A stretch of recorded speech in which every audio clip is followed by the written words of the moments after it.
India சின்னம் வந்து இது வரைக்கும் ஒதுக்கப்படல. இப்ப உதயசூரியன் சின்னம் இல்ல அப்படின்னா திமுக காரங்களே திமுக வாக்களிப்பாங்களான்னு தெரியாது. தாமரை இல்ல அப்படின்னா பாஜக காரங்களுக்கு பிஜேபிக்கு வாக்களிக்கிற எண்ணமே வராது. எங்களுக்கு சின்னம் முக்கியம் இல்ல. எங்களுக்கு வந்து எங்களோட எண்ணம் தான் முக்கியம்.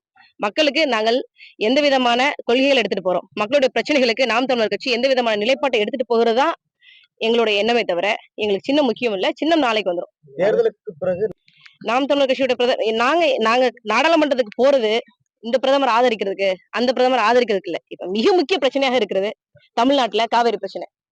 காவிரியில இருந்து தமிழ்நாட்டுக்கு ஒரு சொட்டு தண்ணி கூட கொடுக்க மாட்டேன் அப்படின்னு சொல்றாங்க. அதுக்கு யார் சண்டை போடுறது? யார் சண்டை போடுறது?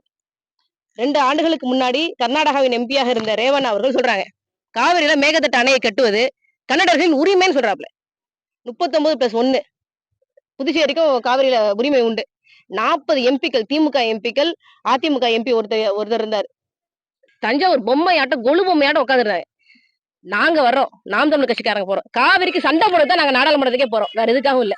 பிரதமர் வேட்பாளர், பிரதமர் ஆதரிக்கிறதால அது அடுத்து. எங்கள் மக்களுக்கான பிரச்சனை, மக்களுக்கான உரிமை பிரச்சனைக்கு குரல் கொடுப்பதற்காக நாம் தமிழர் கட்சிக்காரங்க நம்ம பலவிதமான பாசறைகள் இருக்கு. பலவிதமான பாசறைகள் இருக்கு. நாங்க எப்படி சேர்க்கிறோம் பாருங்களேன். நாளைக்கு சின்னம் வந்துரும். நாங்க எப்படி சேர்க்கிறோம், சின்னத்தை எப்படி சேர்த்து மக்கள் கிட்ட கொண்டு போய் சேர்த்து நாங்க எப்படி வெல்றோம்ங்கிறத பாருங்களேன்.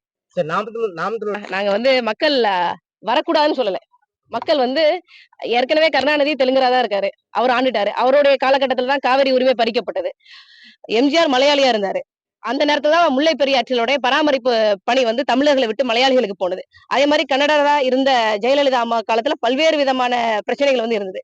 மாற்று மொழியினருக்கு நாங்க ஏகப்பட்ட வாய்ப்புகள் கொடுத்துட்டோம். அவங்க தமிழரா நின்று ஆட்சி செய்யல. இந்த தமிழ்நாடு இன்னைக்கு முழுக்க முழுக்க போதையின் பிடியில இருக்கு. இந்த போதையின் பிடியில காரணமா இருக்கிறதுக்கு காரணம் ஐயா கருணாநிதி 1971 சட்டமன்றத்துல மதுவிலக்கு இருந்த தமிழ்நாட்டுல மதுவிலக்கு ரத்து செஞ்சு போட்டதுதான் முதல் காரணம். டாஸ்மாக நிறுவனப்படுத்தியது எம்ஜிஆர். பீர், கூலிங் பீர் வேணும்னு சொல்லி டாஸ்மாக் கடைகளுக்கு ஃப்ரிட்ஜ் வாங்கி கொடுத்தது அம்மையார் ஜெயலலிதா.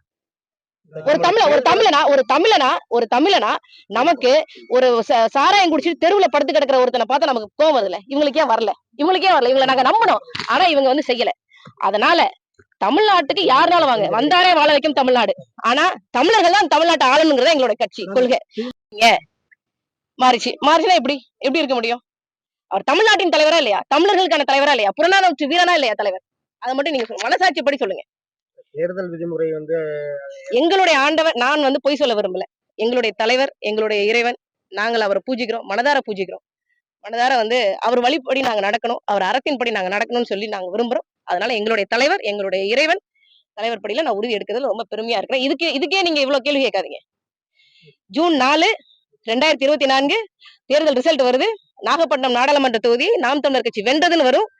நாடாளுமன்றத்துக்குள்ள போய் நாகப்பட்டினம் நாடாளுமன்ற தொகுதியின் மக்களவை உறுப்பினராக தேசிய தலைவர் மேதகவி பிரபாகரன் மீது உறுதியேற்கிறேன் தான் நான் உறுதி எடுக்க போறேன். அதனால இது சும்மா ட்ரெய்லர் தான், மெயின் பிக்சர் அப்பதான் தான் இருக்கு.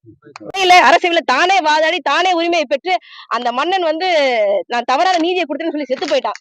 அவனை பார்த்து அவனோட மனைவி செத்து போயிட்டாங்க. உலகத்தை ஒரு தமிழ்நாட்டு மக்களுக்கே வந்து ஒரு தெய்வத்தை கொடுத்த மண்ணுங்க இது. இந்த மண்ணோட மக்கள் வந்து பார்க்க மாட்டாங்க. என்னை ஒட்டுமொத்த தமிழ்நாட்டின் மகளாகத்தான் பார்ப்பாங்க. ஏன்னா தமிழ்நாட்டு மக்களுக்கு என்று ஏற்கனவே ஒரு தெய்வத்தை கொடுத்த மண் 2000 ஆண்டுகளுக்கு முன்பே. இப்ப நான் போட்டிட்டு உங்களுக்கு புதுசாக இருக்காது. நான் இந்த மக்களுக்கான பிரச்சனை நான் எப்படி நிக்கிறேங்கிறத இந்த தேர்தல் அவங்க பொது தேர்தல் என்பது என்டிகே வெர்சஸ் அதர்ஸ் தான். எங்களுக்கு மத்த எல்லாமே மற்றவைதான். நாங்க தான் முக்கியம்.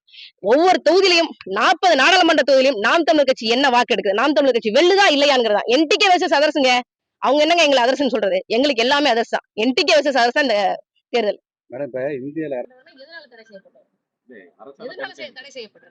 செய்யப்பட்டது அதை சொல்லுங்க. 1984 வரைக்கும் இந்திய நாட்டின் பிரதம அமைச்சராக இருந்த இந்திரா காந்தி அம்மையார் இந்த தடை செய்யப்பட்ட அமைப்பை கூட்டு வந்து இந்த இந்திய நாட்டுல பயிற்சி கொடுத்தாரா இல்லையா? இதே தமிழ்நாட்டுல எத்தனை இடங்கள்ல நீங்க சொல்ற தடை செய்யப்பட்ட அமைப்பாக இருந்த அமைப்பு